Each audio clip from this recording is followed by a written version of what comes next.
पिछले हफ्ते के जबरदस्त एक्शन के बाद तैयारी नए हफ्ते की और इस बार भी शुरुआत करने के लिए दुनिया भर के बाजारों से हैं ढेर सारे संकेत।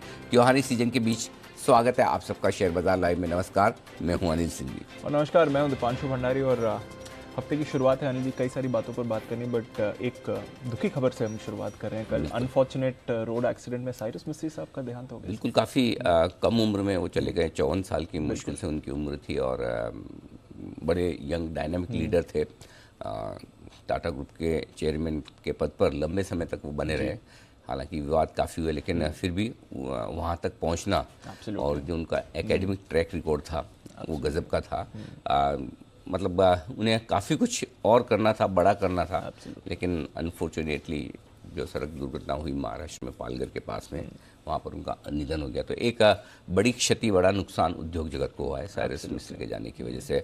और लिस्टेड स्पेस में भले ही उनके पास कम कंपनियां थी और जो स्टर्लिंग एंड विल्सन सोलार जो वो उससे भी वो बाहर निकल चुके थे, लेकिन अनलिस्टेड स्पेस में कंस्ट्रक्शन, इंफ्रास्ट्रक्चर, रियल इस्टेट, इसमें शपूर जी पालन जी ग्रुप का बड़ा कारोबार था। तो मुझे लगता है कि उस स्पेस को और ज़्यादा धक्का लगेगा। तो एक असामयिक निधन, और हमारी तरफ से, पूरी टीम की तरफ से, हमारे दर्शकों की तरफ से साइरस मिस्त्री जी को भावभीनी श्रद्धांजलि। बिल्कुल सर। थोड़ा खराब खबर, ऑफ कोर्स खराब खबर तो एक और भी थी। हाँ सर, इंडिया पाकिस्तान मैच, लेकिन पूरा खराब हो गया। लेकिन हाँ, ये कह सकते हैं कि दोनों ही मैच में मतलब आप कहने के लिए कह सकते हैं एक में इंडिया जीता, एक में पाकिस्तान जीता, लेकिन एक्चुअली दोनों ही मैच में जीता कोई और है। टॉस मतलब कल पाकिस्तान, हाँ, हमने पहले टॉस जीता, जीतकर पहले बल्लेबाजी ली, बाद में बल्लेबाजी ली और 5 विकेट से जीते। वही काम पाकिस्तान ने भी किया, बाद में बल्लेबाजी ली और वो भी 5 विकेट से जीते। तो जीत टॉस की हुई है, लेकिन एक अच्छा मैच देखने को मिला। वो वाला भी आखिरी 2 बॉल तक गया, ये भी हाँ, ये भी आखिरी 2 बॉल तक गया। तो मतलब सिमिलैरिटीज बहुत सारी। सो शायद रोहित शर्मा और बाबर आजम को ज़्यादा प्रैक्टिस, नेट प्रैक्टिस पे टॉस की करनी चाहिए कि कैसे टॉस जीता जाए, इसकी विनिंग मंत्र तो वही है। बट ठीक है, लेकिन इस तरह का होना नहीं चाहिए कि मतलब टॉस जीतने वाली टीम को इतना एक तरफा फ़ायदा मिले। ये ठीक नहीं है। थोड़ा बेहतर होना चाहिए कि पिच इस तरह की बने, लेकिन ठीक है, जो है वो है। बट अच्छा मैच था, टाइट मैच था, तो ठीक है, कोई शिकायत नहीं। अभी भी फाइनल बाकी है, हो सकता है वापस आए फाइनल में दोनों टीमें, और संभावना है जिस तरह की फॉर्म में इंडिया और पाकिस्तान दोनों ही हैं। अच्छा गेम था, गेम अच्छा, मजा आया। थोड़ी गेंदबाजी पर काम करने की जरूरत है। बिल्कुल सर। और वो भी विशेषकर फास्ट बॉलिंग हमारी थोड़ी वीक हो रही है, जबकि इतनी बड़ी बेंच स्ट्रेंथ है हमारे पास, जबरदस्त। मतलब 10 ऐसे तेज गेंदबाज जो टीम में किसी वक्त आने की काबिलियत रखते हैं, लेकिन उसके बावजूद हम जूझ रहे हैं। थोड़ा मुझे लगता है कि वहाँ पर अगर एक आध अच्छा तेज गेंदबाज, बुमराह की ज़रूरत थी। बुमराह हो सकते हैं, शमी हो सकते हैं, सिराज हो सकते हैं, उमरान मलिक को शायद ट्राई कर सकते थे एशिया कप के लिए। खैर, सेलेक्टर्स अपना जॉब ज़्यादा अच्छी तरीके से जानते हैं, लेकिन हम तो क्या है कि हो जाने के बाद विश्लेषण करने के माहिर हैं हम। वहीं से शुरुआत करते हैं। आज के संकेत देख लेते हैं कि हफ्ते की शुरुआत करने के लिए संकेत कहाँ से आ रहे हैं, कितने आ रहे हैं और कैसे आ रहे हैं। अमेरिकी बाजारों में फिर से गिरावट देखने को मिली, लगभग 350 पॉइंट की डाउन में, जो कि हमारी उम्मीद से कहीं ज़्यादा थी। आज से नहीं, आज ओपेक प्लस की बैठक शुरू हो रही है। उत्पादन बढ़ाने पर किस तरह के फैसले होते हैं, वहाँ से किस तरह के संकेत आते हैं, इस पर कच्चे तेल पर नजर रहेगी। $95 के आसपास इस वक्त टिका हुआ है। बहुचर्चित, बहुविवादित तमिलनाडु मर्केंटाइल बैंक, इसका IPO आज खुलने जा रहा है। पूरा विस्तार से विश्लेषण करेंगे, पैसे लगाए या नहीं। और अगस्त में इंपोर्ट में बड़ा उछाल आया है कच्चे तेल की वजह से, वो भी तब जबकि गोल्ड का इंपोर्ट 47% घटा है, लगभग आधा रह गया है। उसके बावजूद इंपोर्ट काफ़ी बढ़कर आया, एक्सपोर्ट सपाट रहे, न बढ़े न घटे। सो ये एक थोड़ा सा व्यापार घाटा तेज़ी से बढ़ता हुआ आपको नजर आएगा। तो ये सारे ट्रिगर्स हैं जिनके दम पर हमें हफ्ते की करनी है शुरुआत। जी बिल्कुल, तो कुछ इंपॉर्टेंट ट्रिगर्स जिनके दम पर हफ्ते की करनी है शुरुआत, और भी ढेर सारा एक्शन बाजार में आने वाला है। कई सारे इवेंट्स हैं, एक्शन पैक्ड हफ्ता है इनफैक्ट, क्योंकि महीने की शुरुआत है तो बहुत सारा डेटा भी आएगा सर। थोड़ा ग्लोबल मार्केट्स पर एक बार नजर डालते हैं। ओपेक पर तो हमारी नजर है, साथ ही ये फ्राइडे को फिर से मूड बिगड़ गया जिस तरह से क्लोजिंग और जिस तरह का फिर इवेंचुअली एक्शन था। ऐसा कोई खास कारण दीप है नहीं जिसकी वजह से अमेरिकी बाजार इतना तेजी से घटे, एक्सेप्ट कि आप ये कह सकते हैं कि डॉलर इंडेक्स और मजबूत होकर आया है, 109 के ऊपर तो बना हुआ है ही, थोड़ा सा डॉलर इंडेक्स 110 की तरफ बढ़ता हुआ दिखाया, शायद एक वो नेगेटिव फैक्टर आप मान सकते हैं, अब तो 110 के ऊपर है। बॉन्ड यील्ड्स हल्के फुल्के घटे ही हैं, 2.25% के आसपास है, तो वहाँ पर किसी तरह का कोई बदलाव हुआ नहीं, कच्चा तेल लगभग वहीं का वहीं है। तो फिर ऐसी सिचुएशन में अमेरिकी बाजारों में गिरने की अगर कोई वजह है तो वो सिर्फ यही कि डॉलर की मजबूती इक्विटी मार्केट्स और बाकी कमोडिटीज़ को परेशान कर रही है। जहाँ तक हमारे लिए संकेतों का सवाल है, इसमें कोई डाउट नहीं कि आज एक तो ओपेक प्लस की बैठक है, कच्चा तेल मेक और ब्रेक वाला मामला है। अगर इस बैठक में कुछ अच्छे संकेत कच्चे तेल के लिहाज से इस तरह से आ जाए कि कच्चा तेल तेजी से घटे, क्योंकि 93 से 95 की डॉलर की रेंज में कच्चा तेल काफ़ी सपोर्ट ले रहा है। ये सपोर्ट दीप ठीक वैसे ही होता दिख रहा है जैसा कि एक ज़माने में 100-102 डॉलर की रेंज में आकर सपोर्ट लेता था और वहाँ से घूम जाता था। उसके पहले 108-110 डॉलर की रेंज ये होती थी जहाँ कच्चा तेल सपोर्ट लेता था। अब वो रेंज हमारी 93 से 95 की हो गई। क्या ओपेक प्लस की बैठक में ऐसा कुछ हो सकता है जिससे कि कच्चा तेल 90 के नीचे आ जाए? हालांकि अभी भी ईरान को लेकर जो न्यूक्लियर डील है उसमें असमंजस बना हुआ है, कब तक कंप्लीट होगी पता नहीं। गैस की सप्लाई अभी भी रशिया से ठीक होगी, जो हमारा अंदाजा था कि ये मेंटेनेंस के नाम पे कुछ भी करेंगे, है ना। तो मतलब ये वैसे ही हाल है कि आपकी बिल्डिंग में अगर किसी वॉचमैन को इंटरेस्ट ना हो लिफ्ट में काम करने का, लिफ्ट खराब है, मेंटेनेंस के नाम पे उसको रोक के रख दो, चढ़ो सीढ़ी आप तुम आराम से, है ना।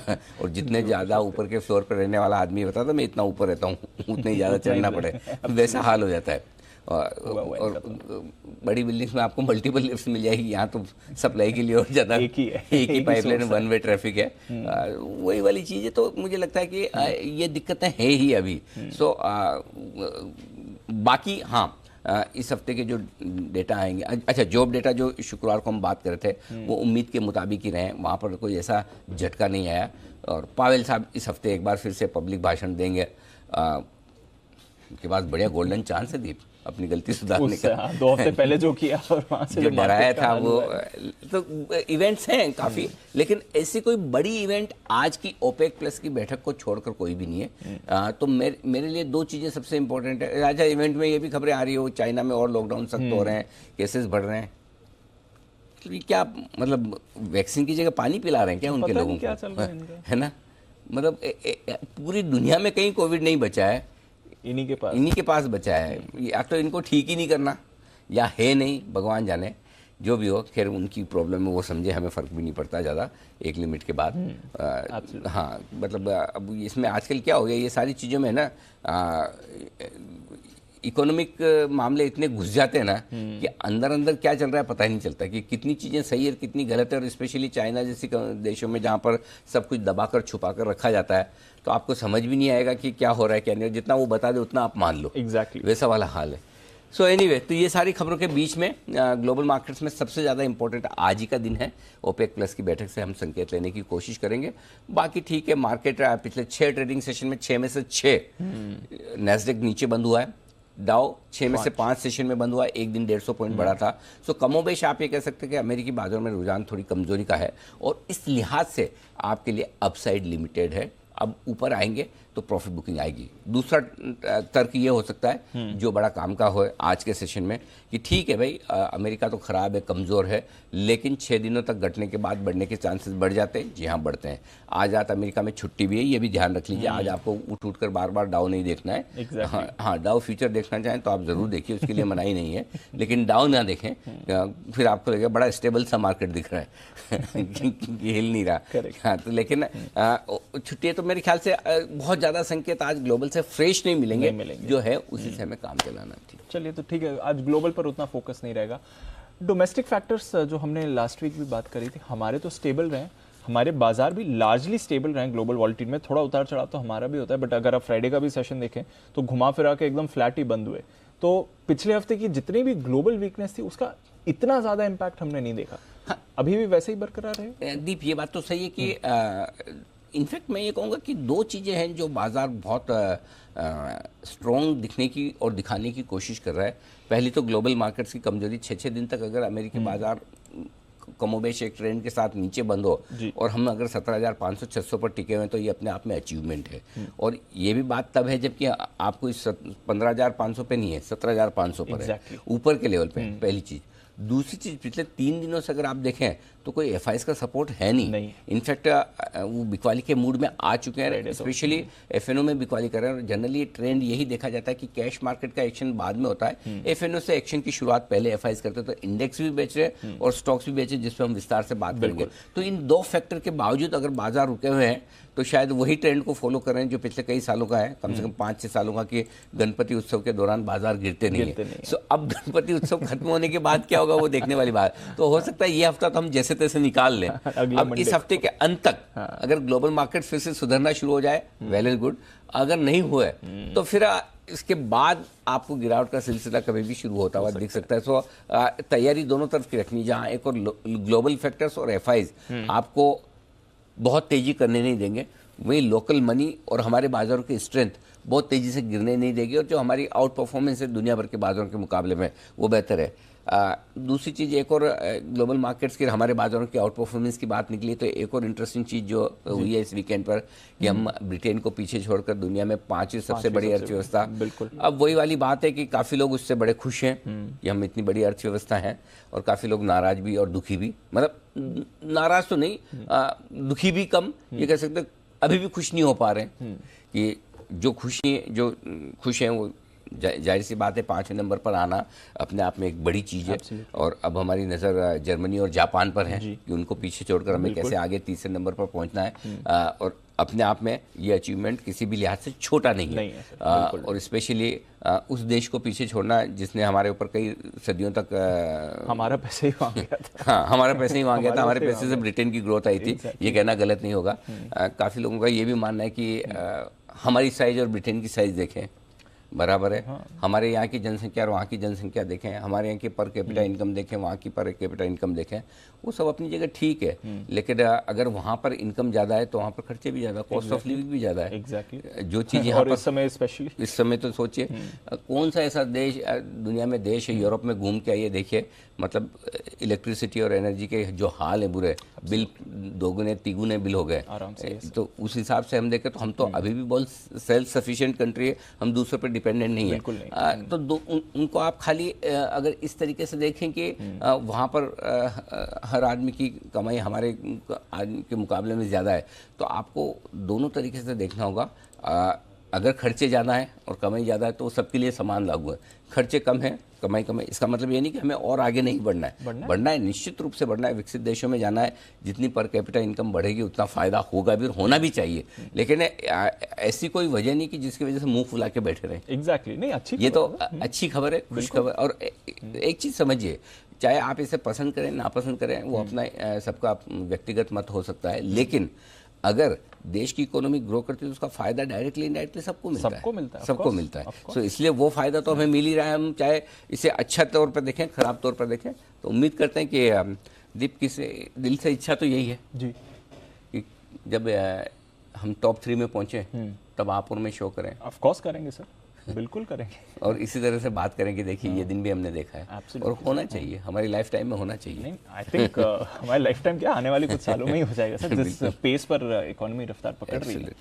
तो चलिए, एक तो अच्छी खबर है और इस पर थोड़े और फोकस भी करेंगे, पर आज का सेटअप भी फिर समझते हैं सर क्या कह रहे हैं। ग्लोबल संकेत नेगेटिव साइड पर रखे हैं मैंने, क्योंकि ज़्यादातर संकेत नेगेटिव ही हैं और एफआईएस के संकेत भी नेगेटिव हैं। घरेलू फंड्स के संकेत नेगेटिव से हल्के न्यूट्रल साइड पर हैं। तो 3 संकेत आज के लिए नेगेटिव, और लंबे समय बाद दीप ऐसे 3 संकेत नेगेटिव साइड पर निकल कर आए। लेकिन वायदा कारोबार के संकेत और सेंटिमेंट दोनों न्यूट्रल है। ट्रेंड अभी भी पॉजिटिव बना हुआ है, यहाँ पर कहीं कोई चिंता की बात नहीं। 17,400 17,475 सपोर्ट जोन है और 17,300 350 स्ट्रॉन्ग बाय जोन, जो शुक्रवार का था वही आज भी। ऊपरी स्तरों पर 17,600 से 650 हल्की फुल्की रुकावट की जगह पार करके टिके तो 17,690 से 17,760 ये मजबूत बिकवाली की जगह बनेगी, जहां पर आपको प्रॉफिट बुकिंग और अगर एग्रेसिव ट्रेडर्स है तो मूड माहौल देखकर शॉर्ट भी कर सकते हैं। बैंक निफ्टी 39,050 39,200 तुरंत प्रभाव से आपके लिए है सपोर्ट लेवल। इन लेवल्स के आसपास आप सपोर्ट देखेंगे। इसके नीचे जाने पर 38,800 38,950 मजबूत सपोर्ट है खरीदारी की जगह। कमजोरी का पहला संकेत 38,800 के नीचे आता हुआ दिखेगा, तब तक आप ठीक है।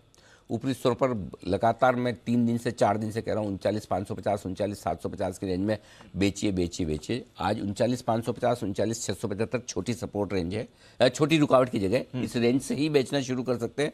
39,750 से 39,950 बढ़िया जगह है जहाँ प्रॉफिट बुकिंग और बिकवाली दोनों आने की संभावना बनेगी आपके लिए बैंक निफ्टी पर। फिर से ये कहूँगा दीप कि जिस तरह के डेटा बने उसको देखकर लगता है कि तेजी की लीडरशिप अभी भी बैंक निफ्टी लेगा, अभी भी बैंक निफ्टी लेगा, अभी भी बैंक हाँ। निफ्टी है। और बैंक से याद आया कि आज एक बैंक का आईपीओ भी खुल रहा है, of course Tamil Nadu mercantile bank. बहुत ही इंटरेस्टिंग आईपीओ है। आपने शुक्रवार को मैनेजमेंट भी सुना होगा और उसमें बड़ी इंटरेस्टिंग राय भी है मेरी, जो हम आपको थोड़ी देर में बताएंगे।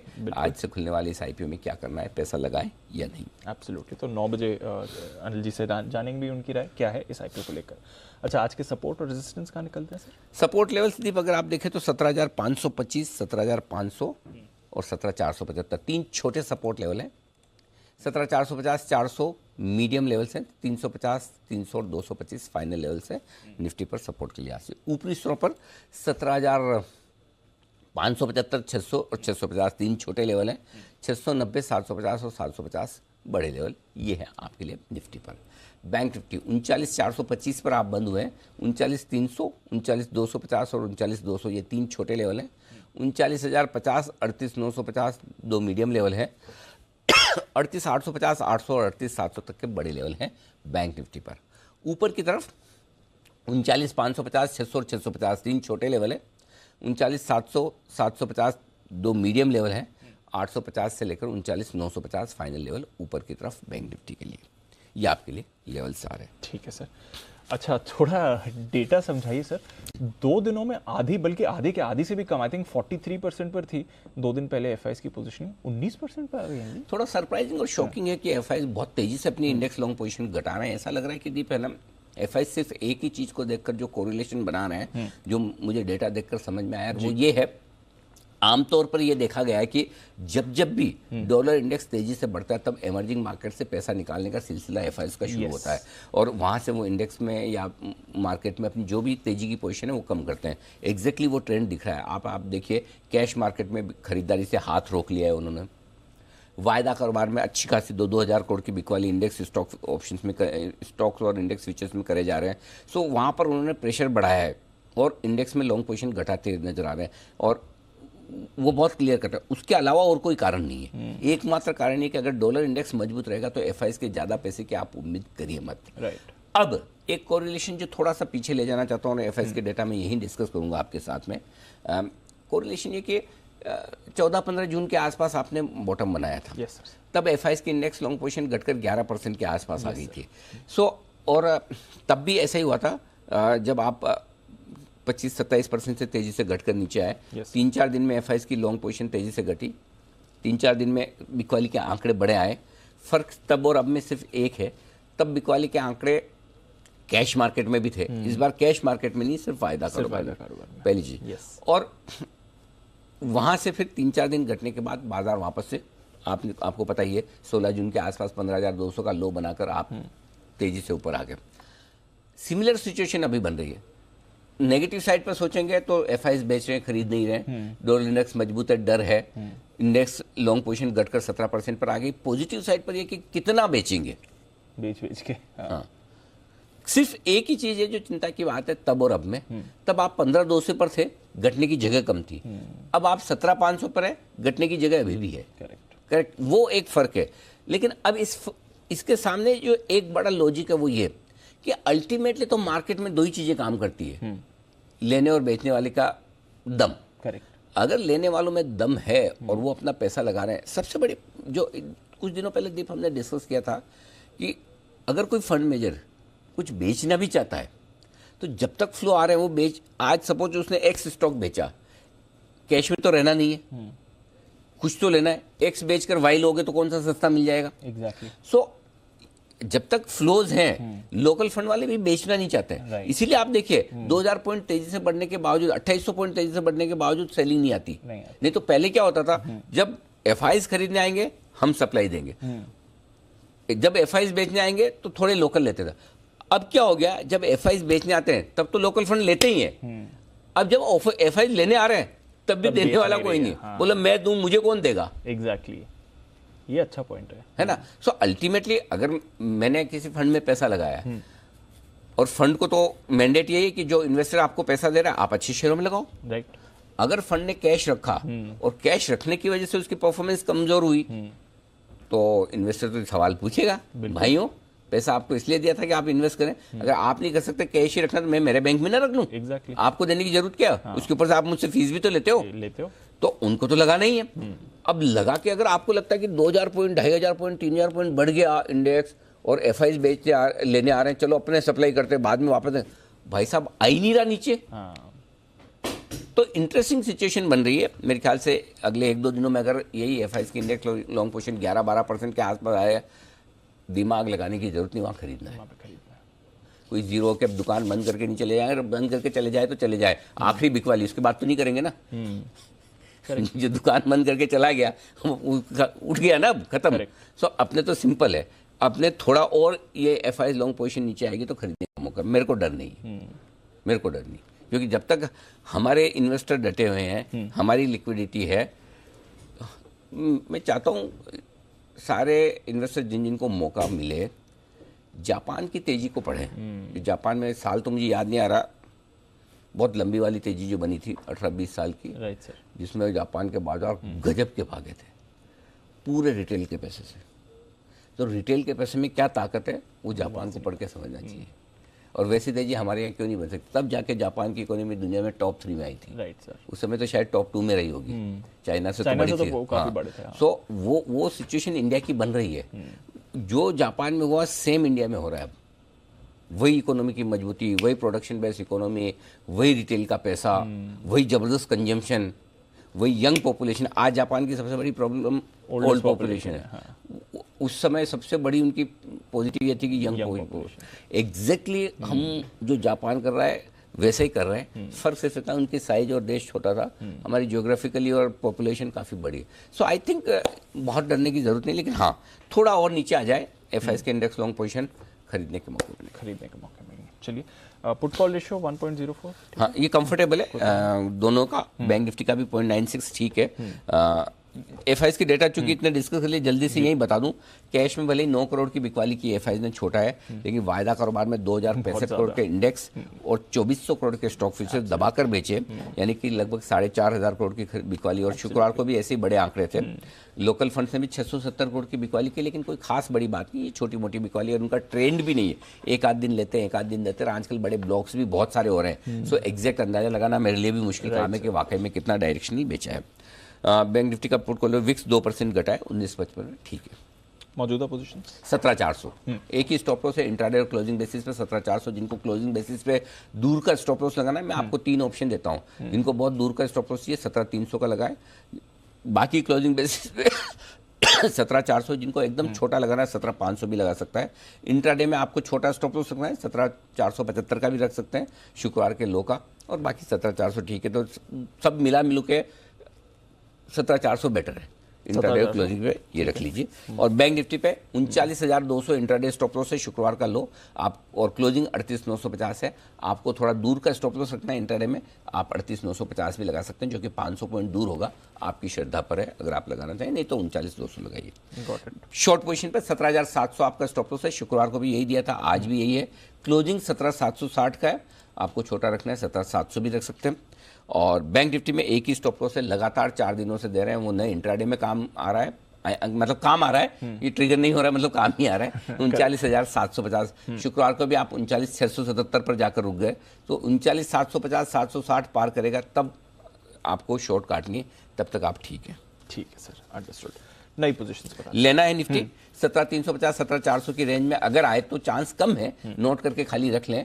275 का स्टॉप लॉस होगा, 450 475 503 छोटे टारगेट, 525 550 575 और 600 तक के टारगेट के लिए आपको करनी है खरीदारी, यानी कि 400 से 600 तक की यात्रा। ठीक है।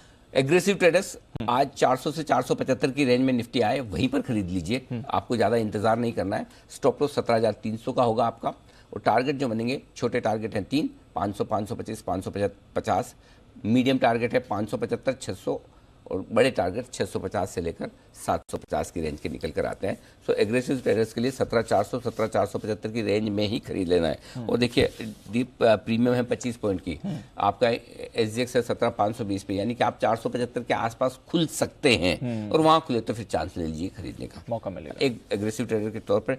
फिर वही स्ट्रेटेजी रखनी है, टुकड़ों टुकड़ों में लेना है और टुकड़ों टुकड़ों में देना है। एकदम पॉइंट पे एंट्री और पॉइंट पे एग्जिट नहीं हो पाएगा, कोशिश न करें। करेक्ट ट्राई करके देख ले, हो भी सकता है, ऐसा नहीं, मतलब मैं क्यों किसी को अंडर एस्टिमेट करूं, आप कर सकते हैं, एक आध बार हो सकता है, अच्छा बार बार नहीं बार नहीं होगा। हाँ, ये मार्केट वैसा है जहां आपको टुकड़ों में लेना है, टुकड़ों में देना है, राइट सर, है ना।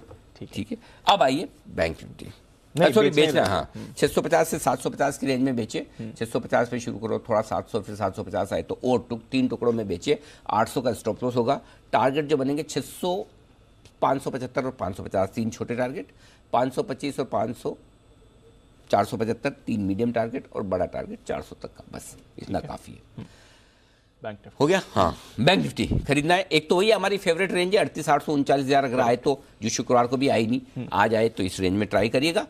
38,650 का स्टॉप लॉस है। टारगेट 39,125 200 250 3 छोटे टारगेट, 325 425 मीडियम टारगेट, 550 600 और 650 फाइनल टारगेट, अगर इस रेंज में मौका मिले तो, जिसके चांस कम है। जिस रेंज में मौका मिल सकता है वो एग्रेसिव ट्रेडर्स बैंक निफ्टी में खरीदारी करने की जो राय है वो है आपके लिए 39,000 से लेकर 39,000 के स्ट्रिक्ट स्टॉप लॉस के। फॉर एग्जांपल समझो आप 39,200 के आसपास खुल गए, 200 सवा 200 पॉइंट नीचे आ गया, तो 39,125 39,200 39,050 ये 3 टुकड़ों में वहां पे आप ऐड कर लीजिए, मूड माहौल को देखकर कि जैसे डाउ फ्यूचर हरे में तो अपने ले लेना है, ये अभी जैसे 35 पॉइंट ऊपर है तो 39,050 से 39,200 की रेंज में आप ले लीजिए। 39,050 पे ऐड कीजिए, 200 पे ऐड कीजिए, 125 पे ऐड कीजिए, 38,950 का स्टॉप लॉस होगा। अच्छा 39,000 का स्टॉप लॉस रख लीजिए, ठीक है, 39,000 का स्टॉप लॉस हो गया। टारगेट जो बनेगा 39,550 600 650 3 छोटे टारगेट है, 700 750 मीडियम टारगेट है। उसके ऊपर निकले तो बड़ा ब्रेकआउट आएगा जो 39,850 39,950 तक बैंक निफ्टी को ले जा सकता है। ठीक है, अब आइए बेचने की राय, वही 4 दिनों से जो चल रही वही है और 3 दिनों से लगातार आपको इस रेंज में बेच कर पैसा बन रहा है। 39,550 से 39,750 की रेंज में टुकड़ों में बेचे, 550 पे थोड़ा, 650 पे थोड़ा, 750 पे थोड़ा, 3 टुकड़ों में बेचे। 39,850 का स्टॉप लॉस स्ट्रिक्ट लगाना है, वो लगाना जरूर। यहाँ ब्रेकआउट हो गया 39,850 पार करे तो काट लेना, फिर शॉर्ट नहीं रहना है, ध्यान रखिएगा।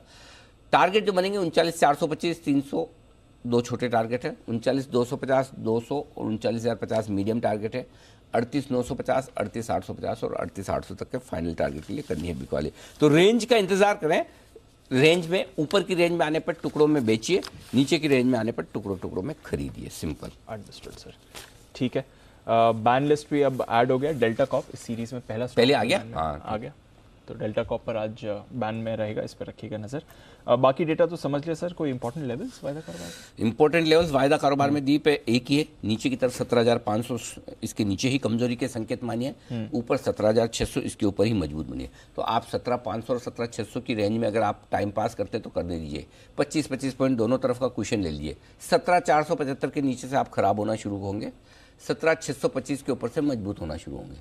क्लियर है? क्लियर है। और थोड़ा आपको ज़्यादा चाहिए तो आज की रेंज दे दूँ 17,450 17,650, इस रेंज में ही टाइम पास होगा। ओके, तो 600-650 की रेंज में देना है, 450-500 की रेंज में लेना है, ये वायदा कारोबार के डेटा बता रहे हैं। ठीक है। बैंक निफ्टी 39,500 के ऊपर टिक कर 39,550 के ऊपर टिके तो ही फ्रेश खरीदारी करनी है, अदरवाइज वहां पर बिकवाली करने का रेंज आ जाता है। 39,500 के कॉल्स पर 19 लाख शेयर हैं, नीचे 1,000 के आसपास हल्का फुल्का सपोर्ट है, लेकिन बैंक निफ्टी में चूंकि इस सीरीज का पहला दिन था शुक्रवार को तो डेटा कम थे, इसलिए ठीक है, लेवल्स में बता ही चुका हूँ। डन सर, ठीक है, थोड़ी देर में। हाँ, बाकी एक चीज़ और है, वो ये कि इतनी सब इंडिया पाकिस्तान और साइरस मिस्त्री साहब की खबर के बीच में एक काम तो रह गया, और वो ये कि हाँ 5 सितंबर आज शिक्षक दिवस है, जो हमारे पूर्व राष्ट्रपति थे सर्वपल्ली राधाकृष्णन साहब, उनके जन्म दिवस को हम शिक्षक दिवस के तौर पर मनाते हैं। तो आपको हमारी पूरी टीम भी सब साथ में है, और हमारे सभी दर्शकों को शिक्षक दिवस की बहुत बहुत शुभकामनाएं। और आज हमने थोड़ा क्लासरूम वाला फील देने की कोशिश की है। एब्सोल्युटली। हाँ, सब वाइट शर्ट और ब्लू टाई। हाँ, जो जनरली आप कई लोग स्कूल में जनरली या तो ब्लू टाई होती थी या रेड टाई होती थी, है ना, जो टाई। और कुछ लोग खाली शर्ट और अच्छा, इंटरेस्टिंग चीज़ ये है कि हम जिस प्रोफेशन में हैं, जर्नलिज्म हो या फिर स्टॉक मार्केट से रिलेटेड और बिजनेस न्यूज़ से रिलेटेड, हमारे यहाँ सबसे बढ़िया बात ये थी कि कोई भी चीज़ मोनोटोनस नहीं है। हर रोज हर कुछ ना कुछ नया सीखने को मिलता है। एब्सोल्युटली।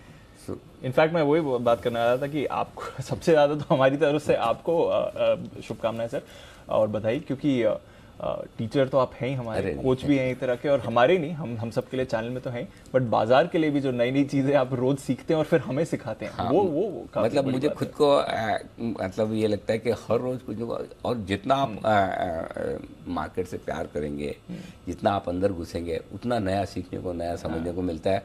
और मतलब मुझे लगता है कि मतलब मैं ये कई बार ये सोचता हूँ, मैं 52 साल का हो गया, अभी तक ये नहीं आता था मुझे, ये नई चीज आज सीखी है। मतलब और ये फैक्ट है एक्चुअली। सो हमारा सबसे बड़ा गुरु हमारा स्टॉक मार्केट, और आज एक्चुअली मैंने एक ट्वीट भी डाला है, बड़े दिल से लिखा हुआ है ट्वीट है, तो आप पढ़िएगा ज़रूर कि किस तरह से हम हमारे मार्केट के लाइफ टाइम स्टूडेंट है। तो हमारे माता पिता, हमारे गुरु और हमारा मार्केट, और इसके बाद जिंदगी, ये चार सबसे बड़े गुरु हैं जिनसे हमेशा कुछ ना कुछ सीखने को मिलता है। तो इस शिक्षक दिवस पर हमारे सारे गुरुजनों को, जिनसे कहीं न कहीं डायरेक्टली इनडायरेक्टली आप सबसे भी सीखने को मिलता है, हमारे पैनलिस्ट से, हमारे दर्शकों से भी, बहुत सारे हमारे इतने बढ़िया दर्शक हैं, इतने जागरूक दर्शक हैं, और मैं उन दर्शकों को भी आज नमन करना चाहता हूँ जो हमें बहुत कंस्ट्रक्टिव फीडबैक देते हैं। दो तरह के दर्शक हैं, एक दर्शक ये है कि जिन्हें ट्रोल करने में मज़ा आता है, वो भी सब दुनिया में सब तरह के लोग होते हैं, आपसे भी प्रेम है। और बाकी कई सारे दर्शक ऐसे हैं जो हमारी कमियों को इतना प्यार से बताते, सर ये थोड़ा ऐसा हुआ है, शायद आप देख लीजिएगा इमीडिएटली, और उस पर हमें ऐसा लगता है अरे, मतलब वो चीज़ ज़्यादा दिल को चुभती है, जो प्यार से कहते हैं कि अरे ये, तो हम तुरंत उसको सुधारने की कोशिश करते हैं। तो हमारे उतने ये जो बेहतरीन दर्शक है, जो हमें अच्छा बनने की प्रेरणा देते हैं, कुछ ना कुछ अच्छा सिखाते हैं, प्रणाम। आज वैसे क्या सिखाएंगे सर? आज भी तो कुछ सिखाएंगे? आज सिखाएंगे क्या, सिखाने वाला कुछ है ही नहीं दीप, आज जो सीखा है वो बताएंगे। अच्छा। हाँ, इसमें कुछ वो मतलब मैं किसी को कुछ सिखाऊं वो काबिलियत नहीं, लेकिन हाँ, मैंने जो कुछ सीखा है वो मैं शेयर करूंगा आपके साथ में। तो 11 बजे मैं और दीप आपके लिए एक अच्छा शो लेकर आ रहे हैं। कई बार लोग बोलते हैं कि अच्छे शेयर कैसे चुने जाएं, ये हम जानना समझना चाहते हैं। तो आज अच्छे शेयर चुनने के गुरु मंत्र हम आपको बताएंगे, जो हमने सीखे। कोई मेरे ओरिजिनल नहीं, हाँ, एग्जाम्पल्स, थॉट प्रोसेस मेरे थोड़े ओरिजिनल हो सकते हैं, लेकिन हमने भी कहीं कहीं ज़िंदगी में मार्केट को ट्रैक करते हुए, कुछ न कुछ पढ़ते लिखते हुए हमने जो सीखा है वो हम आपके साथ अनुभव साझा करने की कोशिश करेंगे। तो 11 बजे ये विशेष शो मिस मत कीजिएगा। एब्सोल्युटली, तो ज़रूर जुड़े हमारे साथ 11 बजे। शेयर चुनने के गुरु मंत्र आज अनिल जी आपके साथ शेयर करेंगे। आइए फिर आज की खबरें और ट्रिगर्स, साथ ही ब्रोकरेजेस जान लेते हैं एक बार। अरमान, आशीष, नुपुर तीनों हैं हमारे साथ तैयार। अरमान, मॉर्निंग, बताएं खबरें, ट्रिगर्स क्या कह रहे हैं आज की? जी, सबसे पहले तो शिक्षक दिवस है ही सही, उसी के साथ साथ तमिलनाडु मर्केंटाइल बैंक का जो आईपीओ है वो भी आज से खुलता हुआ दिखेगा। ग्लोबल की अगर अंतर्राष्ट्रीय की बात करें आप, तो ये जो यूएसए का है वहाँ पे ट्रेडिंग हॉलीडे है लेबर डे के चलते, और यूरोप का अगर आप देखेंगे तो रिटेल सेल्स का जुलाई का डेटा भी आता हुआ दिखेगा। तमिलनाडु मर्केंटाइल बैंक, जैसा कि मैं बता रहा था, आज से खुलेगा आईपीओ, 7 सितंबर तक खुला रहेगा। प्राइस बैंड 500 से 525 है, और अगर इशू साइज देखेंगे तो लगभग 232 करोड़ का है, और वो पूरा का पूरा फ्रेश इशू है। और कंपनी ने एंकर निवेशकों के जरिए 510 के भाव पर लगभग 363 करोड़ जुटाए हैं, जिसमें Bajaj Allianz, Max Life, blend fund, Nomura और सोसाइटी जनरल आदि जैसे नाम है। भारत फोर्ज और आरके फोर्जिंग पर ध्यान रखिएगा, क्योंकि इनका जो North America class 8 truck sales का डेटा आता हुआ दिखा है, जो अगर आप YOY देखेंगे तो वो 46% गिर कर आया है, पर अगर मंथ ऑन मंथ देखेंगे आप तो वहाँ पर आपको 102% की बढ़ोतरी दिखेगी। और अगर आप उसी हिसाब से पैमाने पर अगर देखेंगे तो पिछले 5 महीने का सबसे उच्चतम स्तर पर आता हुआ दिखा है। पेटीएम पर भी ध्यान रखिएगा, क्योंकि ईडी ने prevention of money laundering act के तहत और जो फेक लोन ऐप मामले में छापेमारी करी है, और इसमें बेंगलुरु में 6 प्रीमाइसेस जो हैं वहाँ पर जो है ये तलाशी की गई है। और अंत में Mahindra and Mahindra financial services पर भी ध्यान रखिएगा, इनका भी अपडेट आता हुआ दिखा है बिजनेस का, जिसमें सालाना आधार पर अगर आप लोन डिसबर्समेंट देखेंगे तो 75% की तेजी आई है। वहीं अगर आप जो देखेंगे, अगर उसमें कलेक्शन एफिशिएंसी वहां पर थोड़ा सा आपको कट दिखा गया है, 97% से घटकर 96% पर आते हुए दिखे। तो ये है आपके लिए कुछ इंपॉर्टेंट खबरें। नुपुर, मॉर्निंग, बताएं कौन सी खबरें हैं आपके पास? Good morning. सबसे पहले ओलेक्ट्रा ग्रीन टेक, वहाँ पे कंपनी को एक नया ऑर्डर मिला है। 100 इलेक्ट्रिक बसों के लिए ऑर्डर है और इसकी जो वैल्यू है 151 करोड़ के आसपास है। वोडाफोन आइडिया भी आज फोकस में, क्योंकि ईटी की एक रिपोर्ट आई थी, वहाँ पे ये बताया गया कि कंपनी ने स्टेट बैंक को लगभग 2700 करोड़ रुपए का जो शॉर्ट टर्म लोन है उसे प्रीपे कर दिया है 5G में बेटर ऑप्शंस के लिए। इसी के लिए आज ये स्टॉक भी फोकस में रहेगा। स्पाइस जेट आज फोकस में, क्योंकि कंपनी की जो एजीएम है वो 31 मार्च 2022 की जो एजीएम है वो अब 31 दिसंबर तक हो सकती है। कंपनी ने 3 महीने का जो पोस्टपोनमेंट लिया है उसे अब रजिस्ट्रार ऑफ कंपनी से मंजूरी मिल चुकी है। हिंदुस्तान ग्लोबल नेक्स्ट जन डिजिटल भी आज फोकस में, क्योंकि इनकी जो मर्जर स्कीम है उसे शेयर होल्डर से अब अप्रूवल मिल चुकी है। केयर रेटिंग्स आज फोकस में, क्योंकि 14 सितंबर को कंपनी की जो बायबैक है उसकी रिकॉर्ड डेट तय होगी। बल्क डील से दूधला डेयरी, हम फ्राइडे को भी बात कर रहे थे, टीपीजी दूधला डेयरी होल्डिंग्स ने जो अपनी हिस्सेदारी घटाई थी। आज न्यूज़ है कि व्हाइट ओक कैपिटल मैनेजमेंट ने अपनी जो हिस्सेदारी है 1.74% बढ़ाई है। फिलहाल उनकी जो हिस्सेदारी है वो 6.89% से बढ़कर 8.64% हो चुकी है। स्टाइलम इंडस्ट्रीज भी आज फोकस में, क्योंकि light house emerging India investment जो कंपनी है उन्होंने 5 लाख शेयर्स बेचे। उनकी जो हिस्सेदारी है वो 6.5% से कम होकर अब करीबन 3.5% हो चुकी है। एसीसी आज फोकस में, क्योंकि मॉर्गन स्टैनली एशिया ने करीबन 9.5 लाख शेयर्स 2290 के भाव पर खरीदे। पीवीआर सॉलिटेयर जर्नल ने ओडीआई के जो उन कंपनी के जो शेयर्स है वो खरीदे 3.23 लाख शेयर्स है 1861 के भाव पे कंपनी सॉलिटेयर जर्नल ने खरीदे। मैंगलोर केमिकल भी आज फोकस में, क्योंकि जीबी सिक्योरिटीज ने करीबन 7.5 लाख शेयर्स खरीदे 130 के भाव पे। ओके, तो कुछ खबरें और जो रोज़ ही हम देख रहे हैं बड़े ब्लॉक डील्स और होते हैं, वहाँ पर आपने एक्शन क्या देखा है ये भी। आइए अब देखते हैं एक बार आज ब्रोकरेजेस का क्या कहना है एफआईआर में।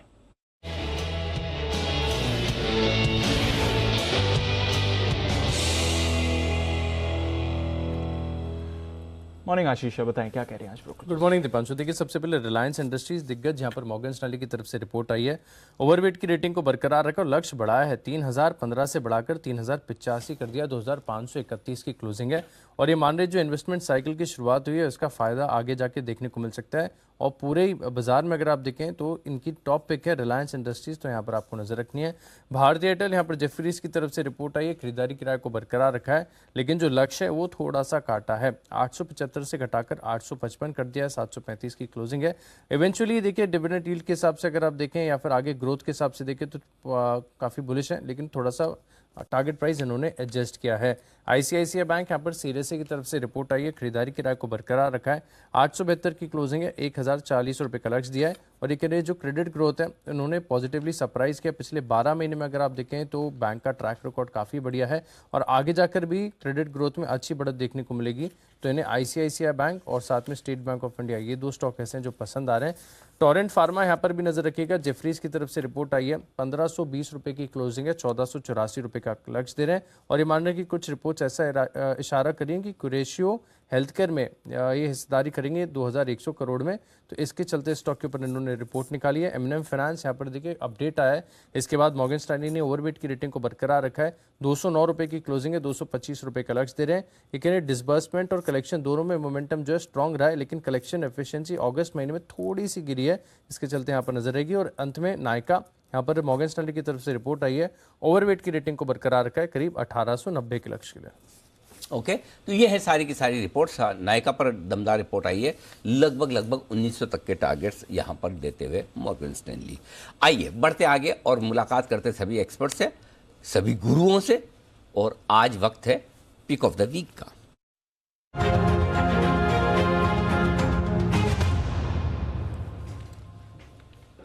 हमारे पैनल के सभी गुरुओं को सादर नमन, वंदन आप सब लोगों को। बंसल जी करिए शुभ शुरुआत, बताएं sir pick of the week. सुप्रभात अनिल जी, सुप्रभात दीपांशु। देखिए अनिल जी, अभी मैं सुन रहा था आपको, अभी दीपांशु ने बोला भी आप कोच है। अनिल जी देखिए, इस बार आपने एक चीज और बोली साथ में कि हम डिफरेंट करते रहते हैं, जैसे आज व्हाइट शर्ट ब्लू टाई, तो अनिल जी इस बार का जो टीचर्स डे अनिल जी ये भी मेरे लिए डिफरेंट है। आज मैं अनिल जी किसी को विश नहीं कर रहा, आज ये टीचर्स डे मेरा समर्पित है अनिल जी, मेरे आपके हम सबके उन दोस्तों को अनिल जी जो क्लास में टॉप करते थे और टॉप करने के लिए खरीदते थे 2 किताबें अनिल जी, एक से पढ़ते थे और एक से रिवीजन करते थे। तो अनिल जी ये टीचर्स डे डिफरेंट है और ये समर्पित है उन सब दोस्तों को अनिल जी इस बार। चलिए बहुत बढ़िया, जहाँ से जो जैसे सीखे जैसे पढ़ाई करे वो बढ़िया है। तो मंसल जी आपको भी शुभकामनाएं, बताएं सर। अनिल जी मेरा पिक ऑफ द वीक है हिंदुस्तान यूनिलीवर। मार्केट थोड़ा सा डाइसी हो रहा है तो ऐसे में एफएमसीजी में मुझे लगता है लीवर एक अच्छा सपोर्ट देगा। 2560 2560 का स्टॉप लॉस लगाना है, 2685 2685 के टारगेट के लिए हिंदुस्तान यूनिलीवर है मेरा pick of the week. Okay, तो ये है स्टॉक जहां पर खरीदारी करने की राय बंसल जी। कुणाल जी सुप्रभात, बताएं सर आपकी पसंद का शेयर। अनिल जी सुप्रभात, दीपांशु सुप्रभात। अनिल जी सबसे पहले तो अनिल जी अच्छा लगा आपने कहा कि पैनल के सभी गुरुओं को प्रणाम, ये नहीं कहा अनिल जी कि गुरु घंटालों को प्रणाम। तो अनिल जी ये सुनकर अच्छा लगा अनिल जी। नहीं आप बिल्कुल गुरु है यार। दूसरा अनिल जी ये है जी कुणाल जी, और आपसे तो बहुत कुछ मैंने सीखा है। सारे जितने पैनल पर एक्सपर्ट है ऐसे ऐसे नाम, कैसे कैसे पैटर्न, जैसे फॉर एग्जांपल आपसे ऐसे ऐसे नाम सीखे जो पहले कभी सुने नहीं थे।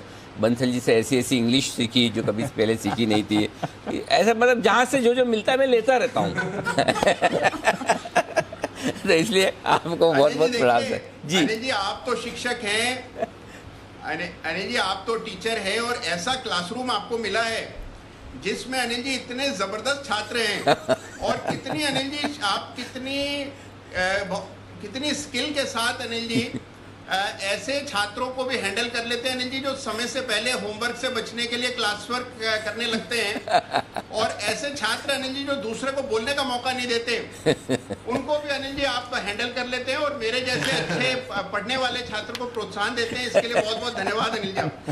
मैं एक्चुअली देखा जाए तो मैं क्लास नहीं चलाता, छात्र ही मिलकर क्लास टीचर को चला रहे, वैसा है। तो सब छात्र अपनी मर्जी की करते हैं और इसी प्रोसेस में आप हम सब आगे बढ़ रहे हैं। धन्यवाद कुणाल जी, सुबह सुबह मुस्कुराहट के पल देने के लिए। बताएं सर। अनिल जी देखिए मैंने भी एफएमसीजी स्टॉक चुना है, लेकिन मैंने चुना है पतंजलि जो कि पहले रुचि सोया था। चार्ट बहुत जबरदस्त है, बड़े चार्ट पर एक पैटर्न बना है जिसको सिमेट्रिकल ट्रायंगल पैटर्न कहते हैं। ब्रेकआउट आता हुआ पिछले सप्ताह हमने देखा। मुझे लगता है कि न केवल शॉर्ट टर्म के लिए बल्कि इसको मीडियम टू लॉन्ग टर्म के लिए बाय करके मौजूदा स्तरों पर खरीदारी करके चलना चाहिए। स्टॉप लॉस रख लें इसमें 1200 रुपए का, 50 रुपया नीचे 1200 रुपए पर स्टॉप लॉस रखें। पहला टारगेट होगा 1360 रुपए का, इवेंचुअल टारगेट होगा 1440 रुपए का। तो 1425 1440 के टारगेट के लिए पतंजलि में मेरी खरीदारी करें। बिल्कुल, रुचि सोया यानी कि पतंजलि फूड्स यहाँ पर खरीदारी करने की राय कुणाल जी की तरफ से। कैश मार्केट का ये स्टॉक जबरदस्त सेक्शन में लाइफ हाई पर ट्रेड करता हुआ दिख रहा है। 1500-1600 रुपए के हमारे जो टारगेट हैं वो तो इंटैक्ट है ही है। जब एफपीओ आया था तब से हमने लगातार कहा था कि इसको 1500 के टारगेट के लिए होल्ड कीजिए। पहले 1000-1100 का टारगेट दिया था, वो हासिल हुआ। उसके बाद अब 1500 से 1600 की रेंज में समय समय पर हम आपके लिए टारगेट रिवाइज करते रहेंगे, रिव्यू करते रहेंगे। बढ़ते आगे, तैयार है हिमांशु जी। सुप्रभात, बताएं sir pick of the week. Good morning to you Anil ji, good morning Deep, good morning everyone. आप सभी को टीचर्स डे की हार्दिक शुभकामनाएं मेरी तरफ से। Anil ji pick of the week के लिए जो स्टॉक मुझे आज पसंद है वो है डेटामेटिक्स ग्लोबल, जो हमने पहले भी काफ़ी बार चैनल पर रिकमेंड किया हुआ है।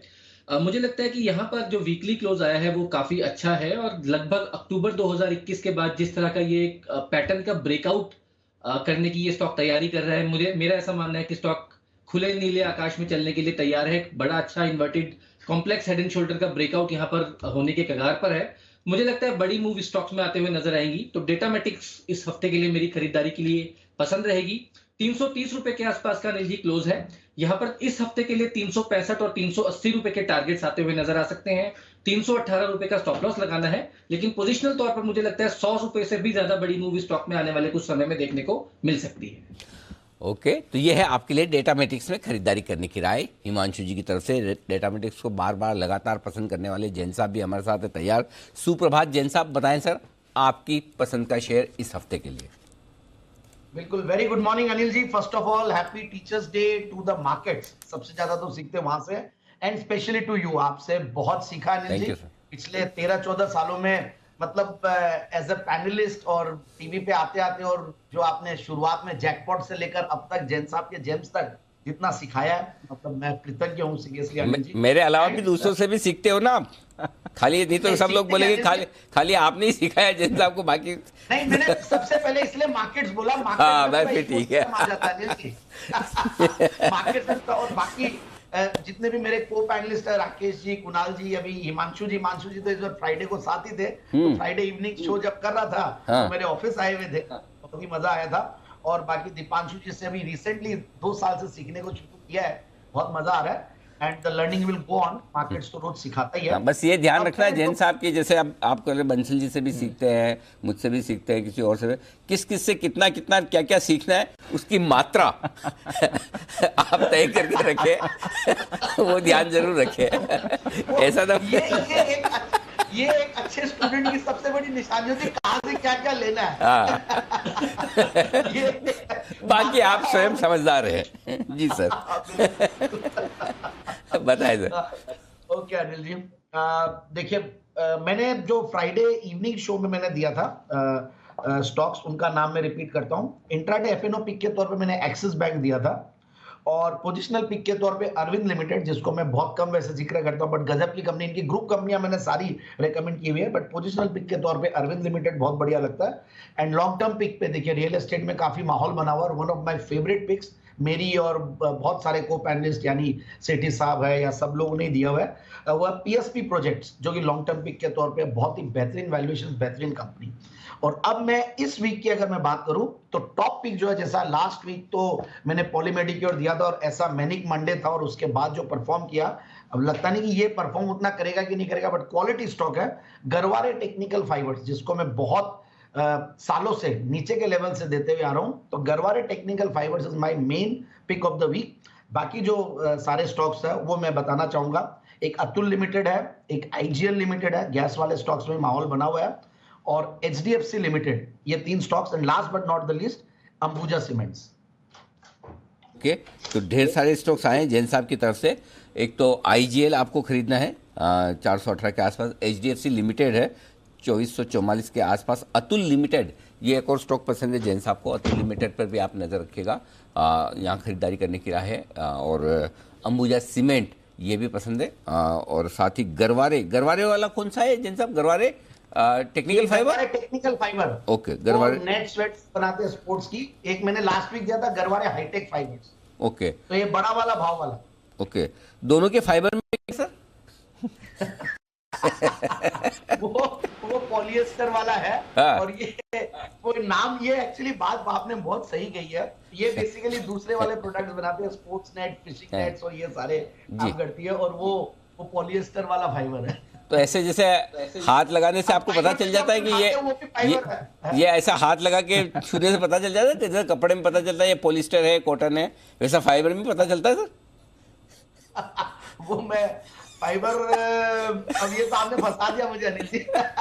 देखो पता तो चलता है, आपको कहीं पता चल जाता है, आपको कहीं कहीं तो आके फंसना ही है जैन साहब। जब तक आप नहीं फंसोगे तब तक मैं सवाल और अंदर अंदर पूछते जाऊंगा। से पता चल जाता है। चलिए, लेकिन मैं छोड़ देता हूँ, क्योंकि अभी है ना और भी आ चुके हैं हमारे पास फंसने के लिए नहीं, सॉरी, स्टॉक्स बताने के लिए। हमारे सबके गुरु वागले साहब भी हमारे साथ है तैयार। वागले साहब सुप्रभात, बताएं sir pick of the week.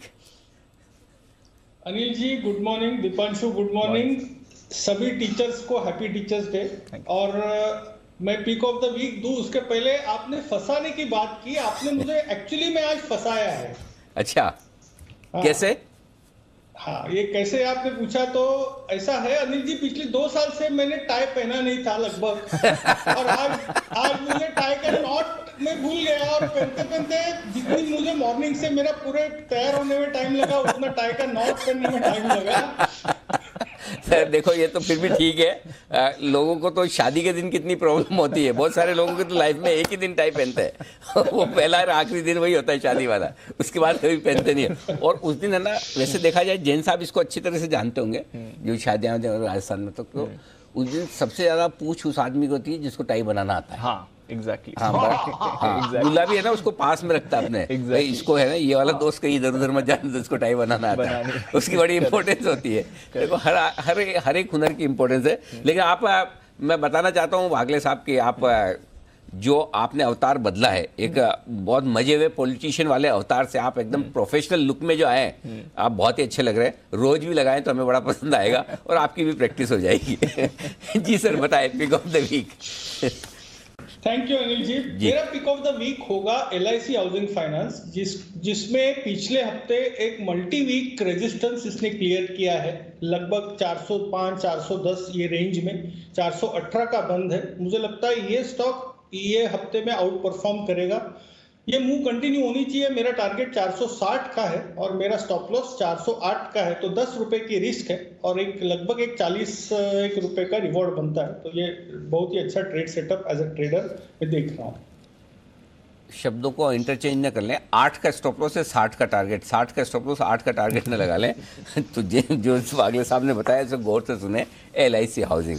Sumit ji है तैयार। सुमित जी सुप्रभात, बताएं सर आपकी पसंद का शेयर इस हफ्ते के लिए।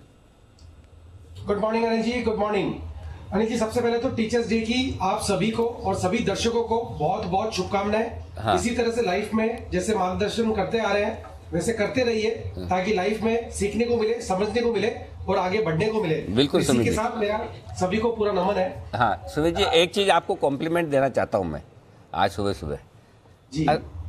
असली स्टूडेंट तो आप ही लग रहे हैं। बाकी ये जो है ना, बाकी सब लोग न तो स्टूडेंट में जम रहे हैं, न गुरु में जम रहे हैं, बीच वाली सिचुएशन में फंसे हुए। स्टूडेंट के लिए ओवर एज हो गए, गुरु वाले रूप में ढंग से आ नहीं पा रहे हम सब लोग। स्टूडेंट वाले फॉर्म में एकदम ऐसा लगता है बस अभी अभी मतलब रेसेस में या पीरियड के बाद बाहर निकल के बच्चा आया है। बहुत बहुत स्वागत है आपका। जी सर बताएं। बहुत बहुत शुक्रिया अनिल जी, बहुत बहुत धन्यवाद कॉम्प्लीमेंट के लिए। जी तो Anil ji, pick of the day के तौर पे, पिक ऑफ द वीक के तौर पे जो स्टॉक अभी सिलेक्ट करना है वो है बैंकिंग सेक्टर में है, बैंकिंग स्टॉक, और वो है कोटक बैंक। कोटक बैंक में मेरे को ऐसा लग रहा है कि यहाँ से एक बढ़िया मूव ऊपर की तरफ देखने को मिलना चाहिए। कोटक बैंक यहाँ से एक अच्छा मूव दिखा सकता है। स्टॉक का स्ट्रक्चर मजबूत है।